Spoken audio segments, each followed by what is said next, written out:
en el papel de cada quien, en el papel de abogado, en el papel de estudiante, en el papel de Ministerio Público o Fiscal, en el papel de asesor, en el papel de juez. Efectivamente, actuarlo como tal y utilizar los archivos que todos tenemos, los archivos mentales, para ejemplificar lo que estamos diciendo con la finalidad de convencer.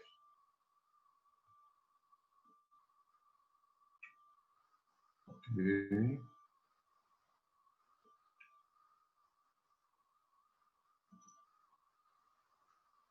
Tenemos en pantalla, entonces, ¿cuáles son estos géneros de las piezas de oratoria?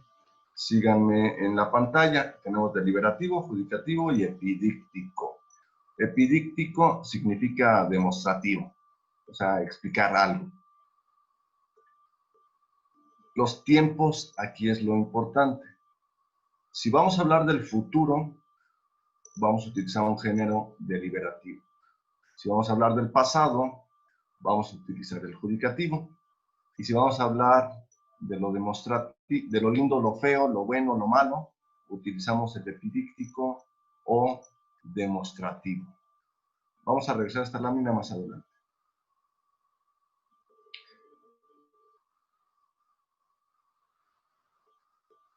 ¿Qué es argumentar? Es ofrecer un conjunto de razones o de pruebas en apoyo a una conclusión.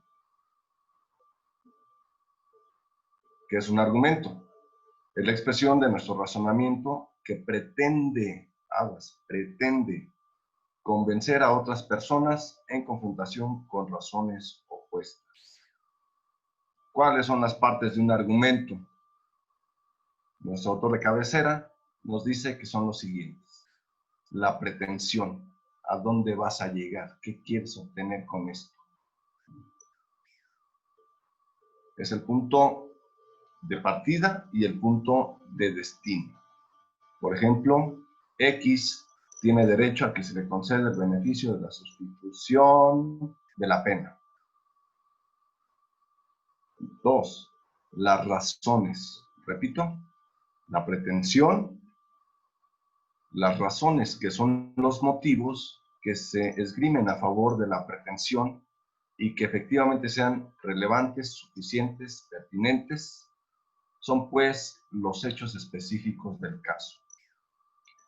La garantía son reglas, principios o enunciados que permiten autorizar el paso desde las razones hasta la pretensión. Y todos conocemos la fórmula. Si X, entonces Y. Si pones el agua a calentar a 100 grados, entonces hierve. La garantía puede estar constituida por máximas de la experiencia, dependiendo desde qué postura lo estemos hablando, como el juez, como el secretario. Y el último segmento, el respaldo. Regreso a las láminas. ¿Cuáles son las partes del argumento? Primero, la pretensión. Segundo, las razones. Tercero, la garantía. Cuarto, el respaldo.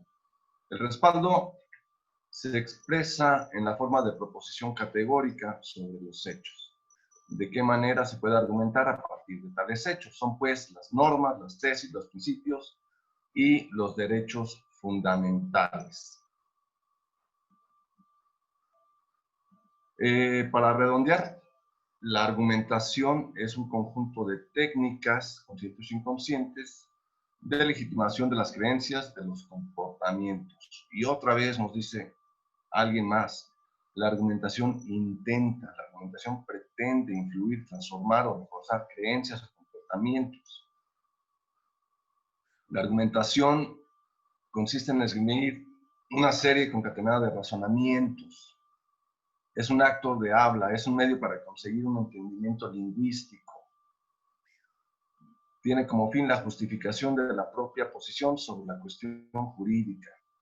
Tiene como fin lograr la adhesión del auditorio.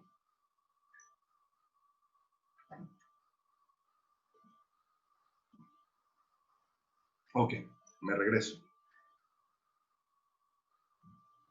La argumentación es una serie concatenada de argumentos que a su vez provienen de reflexiones o de pensamientos, todos a través de una pieza de oratoria. Explicamos, proporcionamos, entregamos a un cierto público para convencerlos de que hagan o de que dejen de hacer algo. Esa es la argumentación. ¿Recuerdan mi factura del vehículo? ¿Pueden hacer sí con la cabeza? Ok. Bueno, todos sabemos que los títulos vehiculares de nuestro vecino del norte no son una factura o no son el equivalente de una factura en México. Tan así que quien emite la factura en México son las agencias automotrices y en el extranjero es el propio Estado, a través de una oficina del Estado, el que dota a los propietarios de los vehículos con los títulos de propiedad. De entrada, ya son distintos. Un título de propiedad norteamericano y una factura vehicular mexicana. Y sin embargo, por el fenómeno de la importación-exportación de vehículos desde Estados Unidos hacia México, se estila, se acostumbra utilizar los títulos de propiedad como si fueran facturas y ya hay un error ahí. Y eso no es lo peor, porque además de que vienen en una lengua distinta al castellano, caprichosamente al reverso y a veces en el frente, se realizan los endosos para los futuros propietarios y efectivamente se van haciendo endosos sobre endosos sobre endoso para que alguien sea el nuevo propietario del vehículo. Corríjanme, abogados, pero los endosos o las cesiones de derechos sobre un título de propiedad, perdón, sobre un título mercantil no necesariamente amparan la propiedad. Bueno, ahorita lo comentamos. Y ocurre el hecho en donde el vehículo por algún motivo llega a un corralón, por ejemplo al 3, que está allí en Calzada La Buena. El propietario tendrá entonces que acreditar ante el fiscal o el Ministerio Público, según corresponda, la propiedad o la titularidad de los derechos. ¿Qué es lo primero que hay que hacer? Y esto también es una pregunta retórica, porque sus micrófonos están apagados y no espero que me contesten. ¿Qué es lo primero que hay que hacer? Efectuar la traducción al castellano. ¿Por qué? Porque así lo marca el código. ¿Quién debe hacer la traducción? Con la nueva ley ya no se sabe, pero tradicionalmente un perito en la ciencia, en el arte o en el oficio. Y bueno, se realiza el documento, se contrata al traductor o al perito y ese perito emite un documento que por costumbre se ha llamado peritaje. Hay quien lo denomina dictamen o informe, pero no es aconsejable. El perito emite un peritaje, valga la redundancia, y emite al final, después de su bibliografía, una conclusión que dice más o menos así. El vehículo marca tal, número de serie tal, año tal, es propiedad de la persona tal porque así lo indica la sucesión de endosos que se ubica al reverso del documento de conformidad con el apartado correspondiente de la Ley General de Títulos y Operaciones de Crédito. ¿Es cierto eso? No. Sin embargo, algo hay que hacer, ¿no? Este es el tipo de argumentos que incluso los profesionales, los expertos o los peritos utilizan en sus conclusiones para convencer, en este caso al fiscal y posteriormente al juez, de que alguien es el dueño de una cierta cosa. esa persona presenta el peritaje ante la fiscalía y efectivamente se le elabora su oficio de devolución, contrata su grúa y saca su carro. El Ministerio Público tiene que justificar, tiene que motivar, tiene que fundamentar la devolución del vehículo. Y que revisa otro código. ¿Qué dice el código? Que vaya en español, que se acredite la propiedad. Si fuera un robo, no sé, preexistencia, la propiedad, la falta posterior, bla, bla, bla, bla, bla, cosas que ustedes saben. Y él lo redacta, lo firma y ya. ¿Qué tendrá que hacer el juzgador si ese peritaje, por ejemplo, llega a la etapa de pruebas? Bueno, tendrá que valorar que efectivamente el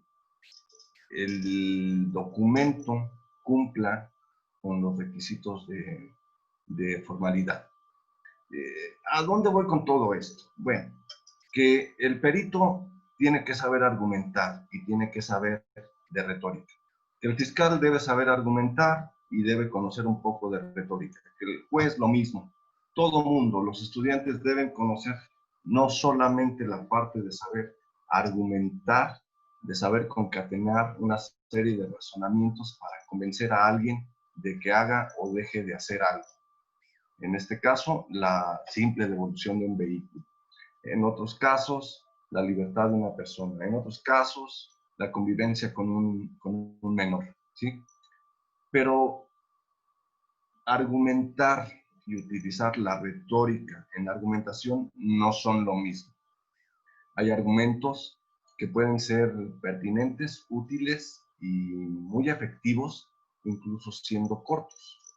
No es cierto que hemos escuchado que hay detenidos o imputados que a los 3 minutos de la audiencia quedan en libertad porque llegó el abogado, se sentó y dijo, pues verá su señoría, obra constancia en la carpeta de investigación de que en el momento de la comisión del hecho que se le imputa a mi patrocinado, al momento en que lo encontraron subiéndose un camión en la terminal de autobuses, pasaron 4 horas. ¿Dónde está la flagrancia? Y se calla el abogado. Con un argumento de 20 segundos, obtuvo la libertad de su cliente.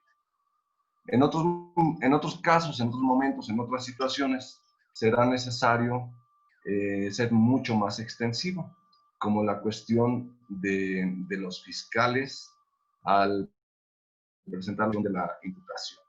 ¿Sí? Voy a mostrarles rápidamente, porque mi tiempo también se está agotando, porque esto me puede dar para horas, para muchas, muchas horas, pero debemos ser puntuales con los tiempos.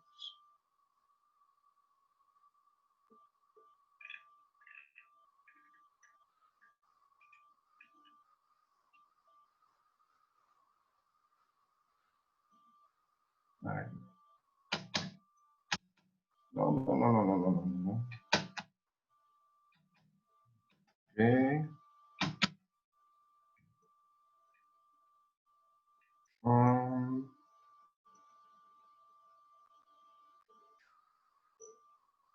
Compartir pantalla.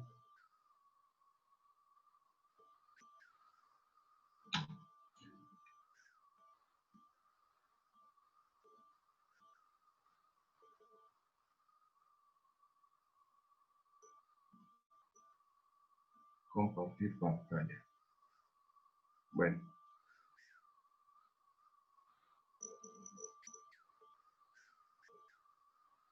Y ya lo tenemos aquí.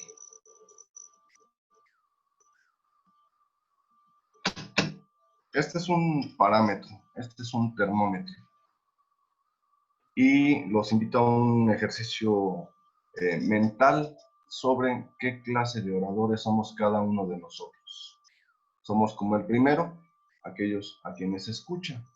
En este caso, justo estoy situado en en la primera de las hipótesis, porque ustedes amablemente y muy gentilmente se anotaron para esta conferencia. Y la persona que está hablando soy yo, entonces tienen que escucharme porque no les queda alternativa. Hay otro tipo de oradores, aquellos a quienes no se puede escuchar. No podemos, no queremos escucharlos. Y hay un tercer tipo o clasificación de oradores que son aquellos a quienes no podemos dejar de escuchar. Podríamos poner atención con la boca abierta por mucho tiempo. ¿Y qué importa que digan? ¿Y qué importa que estén diciendo? Porque lo dicen de tal forma, lo dicen con tal elegancia, con tal cadencia, con tal ritmo, que no podemos dejar de escucharlos. ¿Qué tipo de orador quiero ser yo? ¿Cómo voy a construir mis argumentos?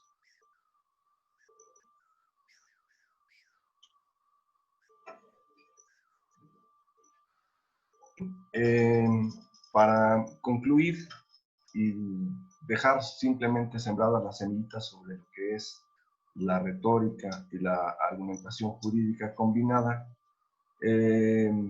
platicaré sobre el documento más útil, la herramienta más útil para nosotros abogados, para nosotros peritos, para nosotros lingüistas, que es propiamente el ensayo.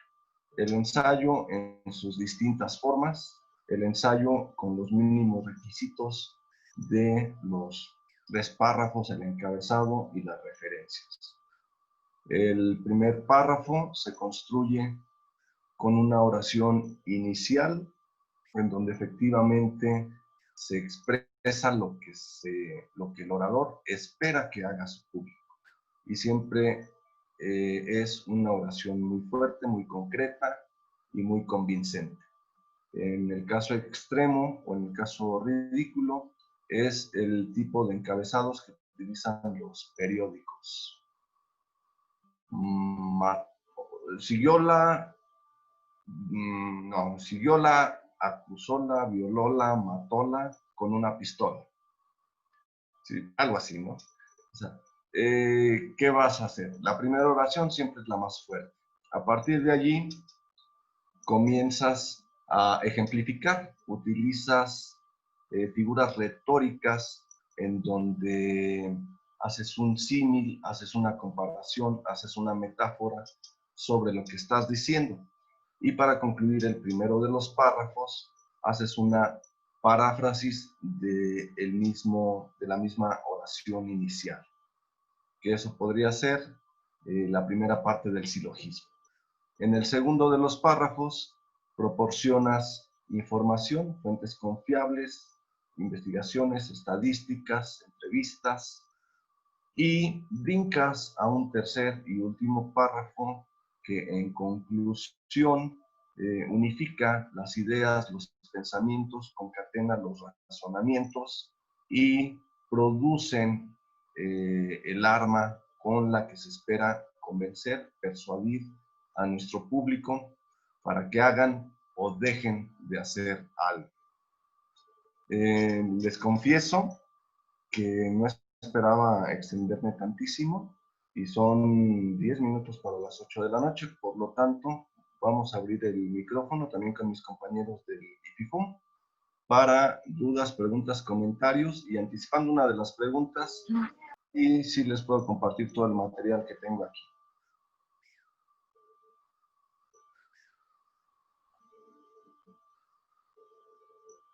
¿Alguien levanta la mano?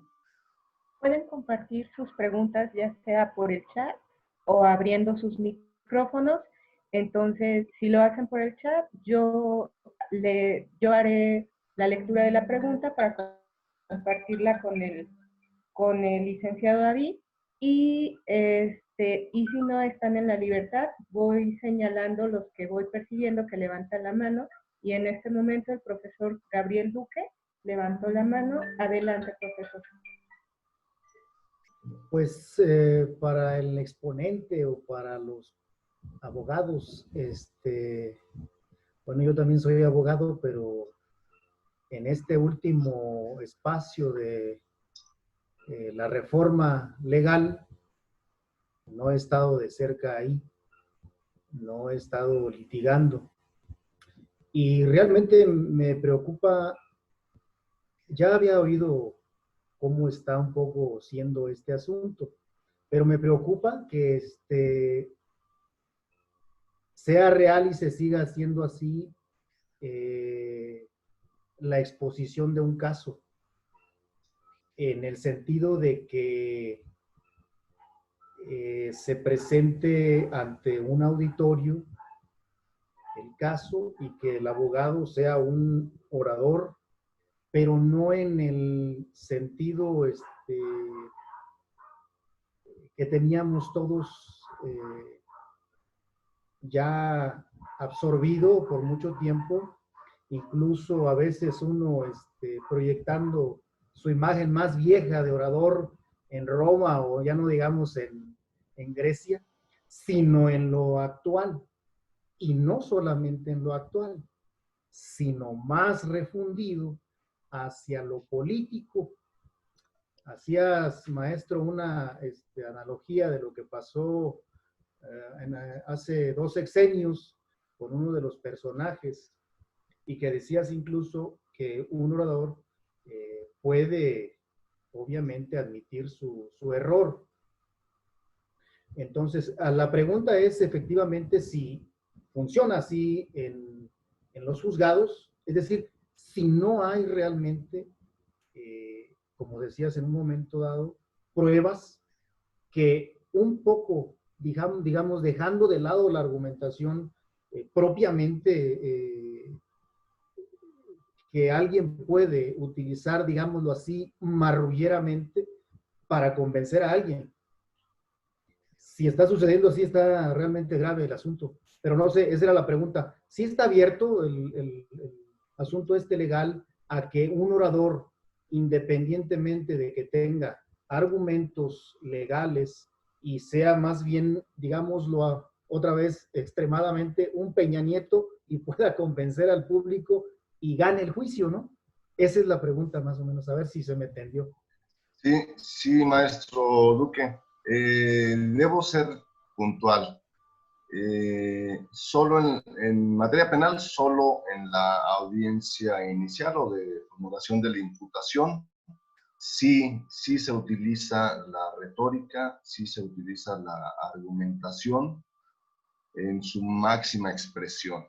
¿Por qué? Porque al abogado le llamaron los familiares 30 minutos antes de la audiencia, porque llegó corriendo, porque le acaban de dar la carpeta y porque mientras está escuchando la imputación del fiscal, allí está leyendo y se escucha el ruido de las hojas una tras otra y está construyendo el argumento con sus razonamientos y lo primero que se le ocurre es lo que vierte ante la propia audiencia. Sí, y no me dejarán mentir los litigantes de materia penal, que por lo menos en la etapa inicial, que es la formulación de la imputación, efectivamente así sucede y lamentablemente o afortunadamente, según se quiera ver, según del lado que estemos, si hay coyotes, si hay marrulleros, si hay hueseros.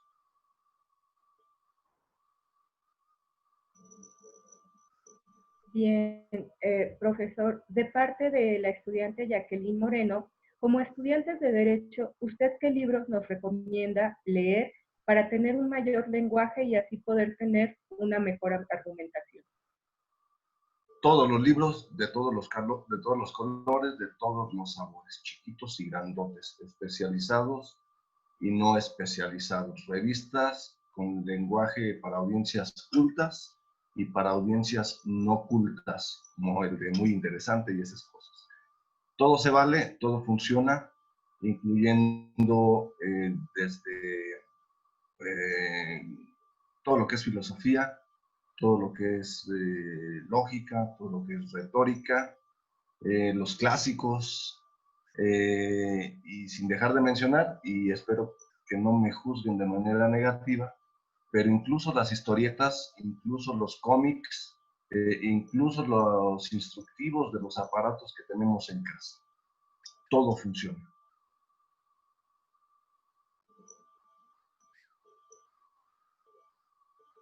No veo ninguna otra participación. Bueno, yo haré la mía. Desde mi formación, que es filosofía, nos hemos dado cuenta en el Observatorio Filosófico que hace 2 sexenios aproximadamente, en el sexenio del personaje que mencionó, había la tentativa de omitir la materia de lógica en el bachillerato, vista como que no era necesaria. Entonces, hubo una lucha ahí por reconocer esta parte del argumento.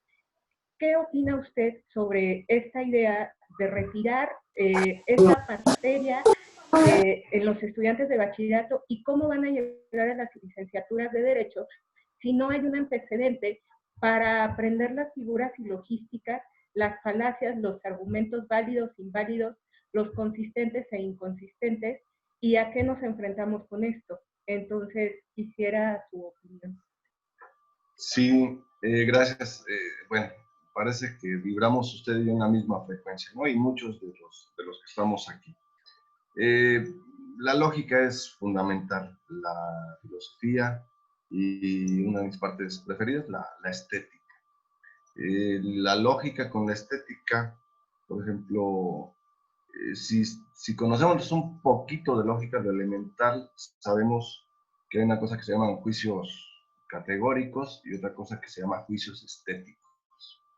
Si no conocemos la lógica, a veces revolvemos unos con otros. Como vulgarmente se dice, se confunde la gimnasia con la magnesia. Pensamos que los juicios estéticos son juicios universales y ahí empiezan los problemas, y ahí empiezan las marchas, y ahí empiezan los problemas de comprensión entre los seres humanos, entre nuestra propia familia, nuestra pareja, nuestros hijos. Por lo tanto, considero que fue desacertada esa iniciativa, que sería desacertada en cualquier parte del mundo, en cualquier tiempo. Porque la lógica y la filosofía y la ética son partes fundamentales de nosotros. En términos informáticos, es el software que debemos tener. ¿Sí? Desacertada, maestra. No vuelvo a... ¿Sí?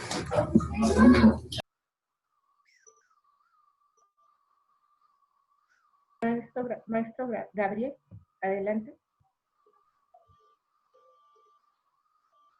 Maestro, está cerrado su micrófono.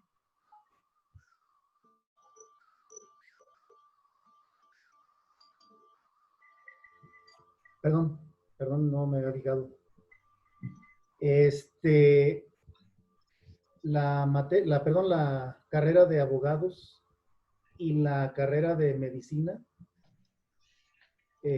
no sé en la actualidad, cuando menos cuando yo estudié, no existía la materia de hermenéutica. Es decir, no existía esa base fundamental de la interpretación. No sé si en la actualidad exista. Hay mucha problemática por eso, ¿no, maestro?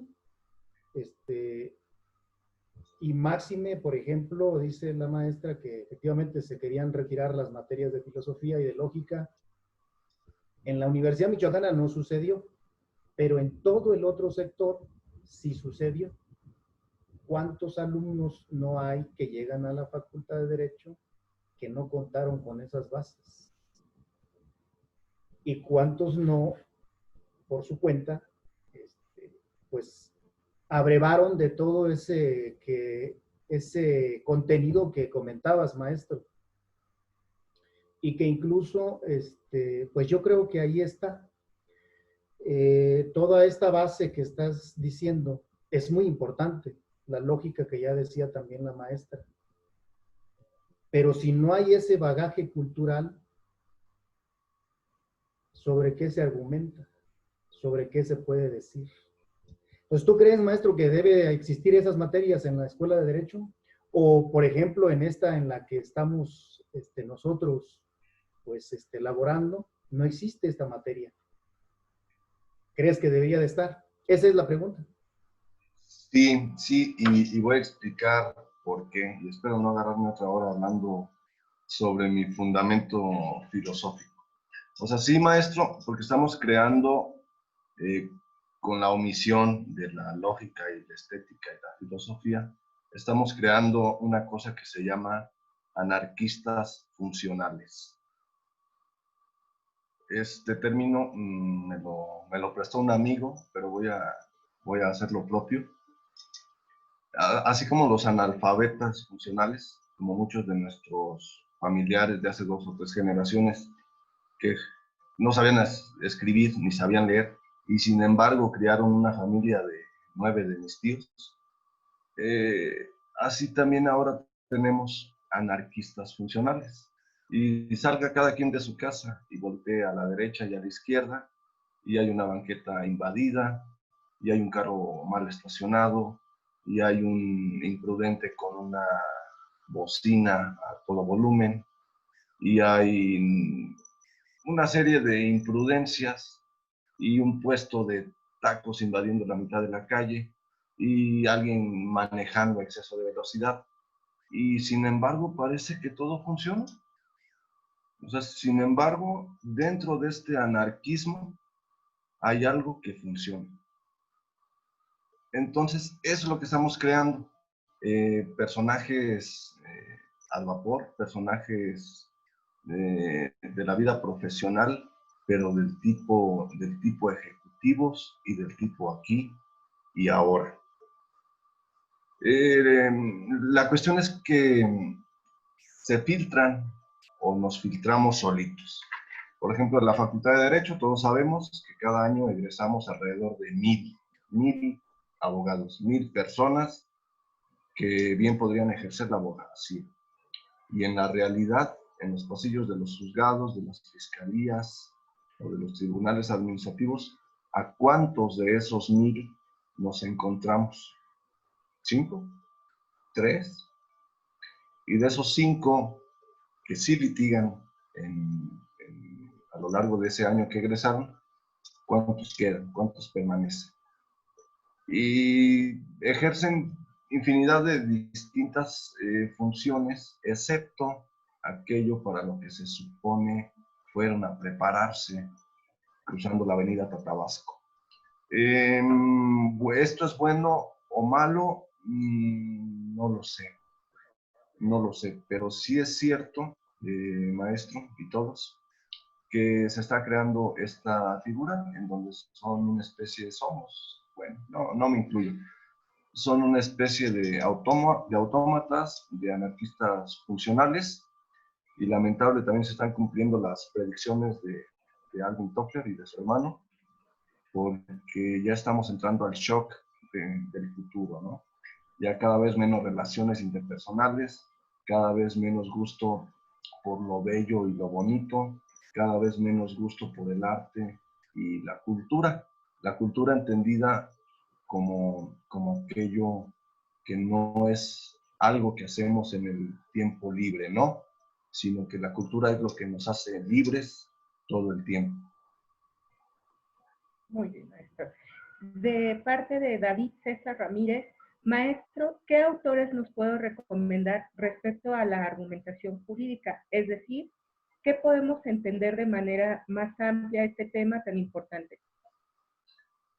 La voy a contestar al revés. A quienes no deben leer. No lean a los personajes de la...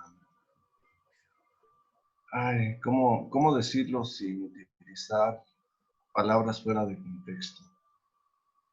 No lean los autores de relumbrón, no. Váyanse a lo clásico. Y si traen por ahí un lápiz, anoten Corax y Tisias. Corax y Tisias. ¿Sí? Utilizan el buscador Corax con X y Tisias, así como tísico, pero Tisias. Ahí empieza.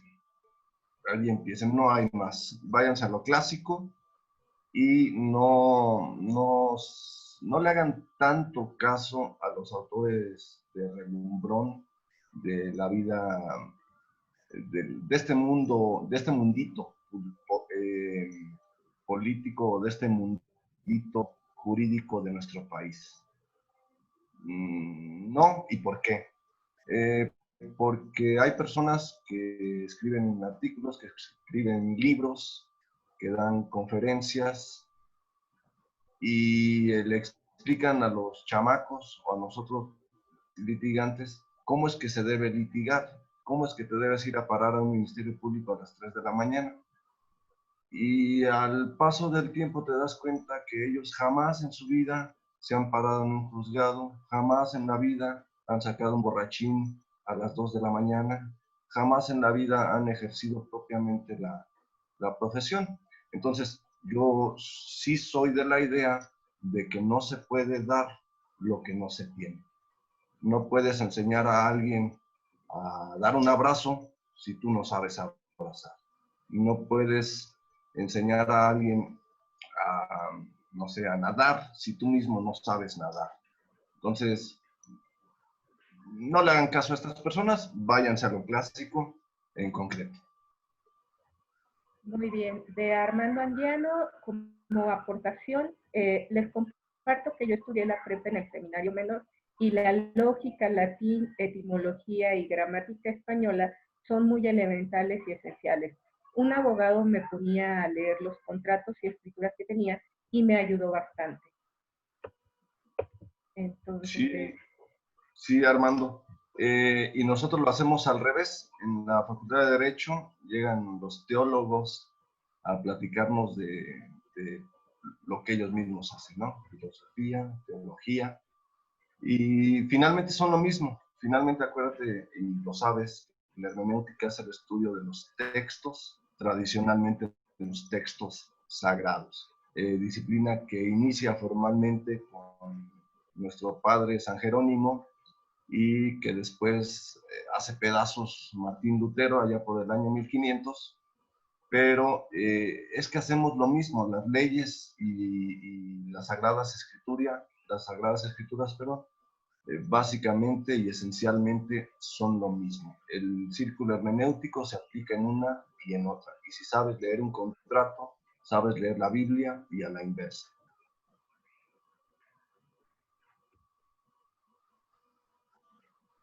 muy bien. ¿Alguna otra participación? Maestro Santiago. Sí, gracias. Santiago Macedo. Muchas gracias. Buenas tardes, maestro David Huerta. Muy interesante la conferencia, muy interesante la exposición, su conocimiento, se ve que es perito en la materia, entonces lo felicito. Y sí, yo creo que aunando un poquito a la sugerencia de los compañeros participantes y de la exposición de usted en cuanto a la aplicación de la oratoria, la retórica y la argumentación que se va construyendo a través de esos mecanismos. La verdad, en lo personal, con esta reforma del nuevo sistema adversarial penal, pues estamos ahora sí que los estudiantes y los que ya tenemos la práctica, tenemos ya años en el ejercicio profesional, pues nos encontramos ahorita los estudiantes se están encontrando, los que están egresando de las universidades están encontrando con este sistema práctico oral. Entonces, considero yo, la verdad me nace la idea de ahorita de la ponencia de usted, que se debe de implementar inclusive algunos talleres de oratoria, de retórica, de argumentación, porque debemos de enseñar a los jóvenes y que nos enseñen a nosotros también, porque también estamos deficientes en cuanto a al conocimiento general del nuevo sistema de justicia penal oral, cómo aplicar la argumentación, cómo argumentar con la aplicación de la oratoria, la retórica, se me ocurre, ¿no? Porque usted da de ejemplo la argumentación que hace el Ministerio Público al exponer al formular la imputación y desde luego la participación de la defensa. Entonces, pero donde más se ve esto es en la exposición de los alegatos de apertura y en los alegatos de clausura. Entonces, allí yo considero que con ese conocimiento que usted tiene, con esa gama de sabiduría, se pudiera implementar algunos cursos, algunos talleres prácticos de argumentación, cómo enseñar al joven litigante, al joven egresado, al joven universitario, al estudiante de Derecho, cómo argumentar con fundamento, cómo sustentar su argumento con la ley, en este caso, con el problema planteado o el caso defendido. Entonces, me parece muy interesante esto, ¿no? Y la verdad, la exposición de usted está dejando mucho aprendizaje, y en lo personal, a mi edad y a mi inquietud, y sobre todo a mi preocupación por este sistema oral, que aunque ya tenemos 6 años, ¿no? Vamos para 7 años ya que se está aplicando, pero nunca deja uno de sorprenderse con las novedades que se dan en juicio, que se dan en la práctica, en la realidad. Entonces, y esas novedades las hemos venido superando con la tenacidad de la preparación y sobre todo el conocimiento que ustedes nos están transmitiendo. Entonces, no sé, es mi participación, una inquietud, una sugerencia tal vez, de que pudiéramos, inclusive, se la hago extensiva al IFIJUM, que pudiera considerarlo para que se dieran este tipo de prácticas, de talleres prácticos para la argumentación. Sí, porque la teoría es muy hermosa, muy bonita, se comprende y se entiende más cuando hay un expositor como usted al frente, pero si nos lo dieran más práctico en ese sentido, yo creo que daría muy buenos resultados, ¿verdad? Sería mi sugerencia y mi participación. Espero que sea comprensible. Muchas gracias. Muchas gracias, maestro Macedo. Sí, efectivamente. Paréntesis. En algunas instituciones de esta ciudad, por ejemplo, se ofrecen de manera regular cursos, por ejemplo, de español. ¿Y saben cuántas personas se inscriben a los cursos de español? Nunca, nadie se inscribe. Porque damos por hecho que como hablamos español, o sea, como para qué tendríamos que ir a estudiar español, ¿no? Lo mismo pasa con la cuestión hermenéutica, de oratoria y de... Estaba tratando de hacer un chiste lingüístico, perdón. No me hagan caso. Lo mismo pasa en estas situaciones porque en MIFIJUM sí tenemos de manera habitual cursos, talleres, seminarios e incluso hasta congresos en donde incorporamos la oratoria, la argumentación, la retórica y cuestiones semejantes, incluyendo traducción e interpretación. Y se ofrecen de manera regular, nunca es en una fecha específica, pero sí por lo menos una vez al año. Por lo menos lo hacemos una vez al año, fuera del programa académico. La ventaja de esa institución, y por lo que yo más la quiero y por lo que sigo trabajando allí desde hace algún tiempo, es porque efectivamente las personas que deben dar cierta materia o cierta disciplina son personas que de veras viven de eso, que comen de eso, que respiran eso. Los profesionistas que imparten la cuestión de la etapa intermedia son abogados, o son el juez, o son el fiscal. Las personas que trabajan en una cierta institución, bueno, son los que dan ese tipo de materias. Cada quien está especializado y enfocado en lo que está haciendo. ¿Sí? No hay docentes así como que, a ver, tú ven acá y ahora te toca dar alemán, ¿no? O sea, eso no pasa aquí. Y efectivamente, es indispensable que todos tomemos, que todos estudiemos, ya sea de manera independiente o de manera colectiva, dentro o fuera de una institución educativa, toda la cuestión de la oratoria y de la argumentación. Empaparnos todos los días de eso. Bueno, por lo menos poner la televisión en el YouTube o el dispositivo electrónico en el YouTube y por lo menos una vez al mes escuchar a alguien hablando con palabras elegantes, con palabras legales dentro de una audiencia. Tiene razón, maestro Macedo. Y la otra cuestión es de que yo sí aconsejo que se haga siempre de manera presencial, de manera privada, encerrados en 4 paredes, porque no se dice lo mismo en una conferencia virtual por Zoom los martes a las 7 de la noche que en la privacidad de un espacio físico.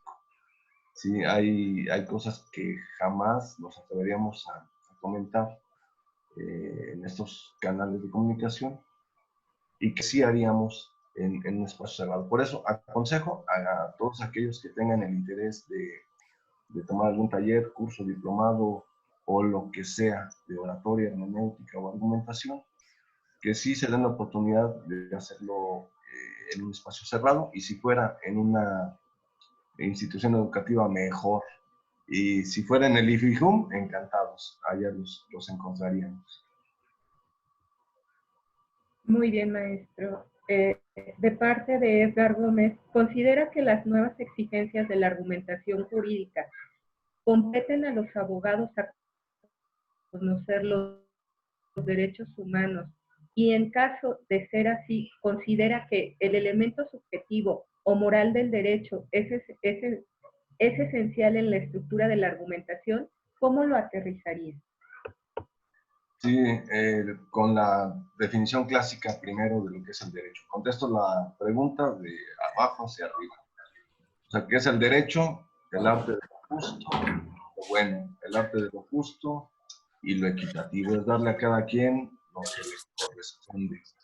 Ejemplificándolo, todos conocen la historia, la leyenda o el mito, según cada quien lo califique, del rey Salomón. Llegan las 2 mujeres y las 2 alegan ser mamás del mismo niño. Con sabiduría el rey Salomón les dice, bueno, y las dos son mamás del niño, lo más justo y lo más correcto es partir del niño por la mitad. Partan por favor el niño a la mitad y denle la mitad a cada una de las madres. O sea, grita la mamá, no lo maten, prefiero que se lo entreguen a esa mujer a que lo maten. Es ese ejercicio el que nos lleva pues a distinguir lo que es, bueno, si se quiere ver así, como lo dice Edgar, el elemento subjetivo o moral del derecho. ¿Es esencial en la argumentación? Sí, sí, porque hay que saber categorizar, jerarquizar, matizar, discriminar una cosa de la otra, distinguir lo que es correcto de lo que no es correcto, lo que es justo de lo que no es justo. ¿Sí? Y esto nos lleva necesariamente al conocimiento de los... Hay mucha reverberancia con el micrófono, no sé si soy yo o si es alguien. Iván Alexander, si nos haces favor de cerrar tu micrófono. Ah, correcto. Sí, muchas gracias. Sí, entonces debemos, como dice Edgar, el elemento subjetivo moral del derecho es esencial en la estructura de la argumentación. Sí. ¿Y las nuevas exigencias de la argumentación jurídica compelen a los abogados a conocer los derechos humanos? Sí, y por lo menos los derechos humanos, y por lo menos las cuestiones de constitucionalidad, convencionalidad, y por lo menos las sentencias de la Corte Interamericana, ¿no? Por lo menos saber cómo se presenta una queja, demanda, o como cada quien la quiera llamar, ante la Corte. sí, los derechos humanos entendidos como la esencia del propio ser humano, y que se siguen conquistando y que se seguirán conquistando en el futuro. Definitivamente sí, Edgar.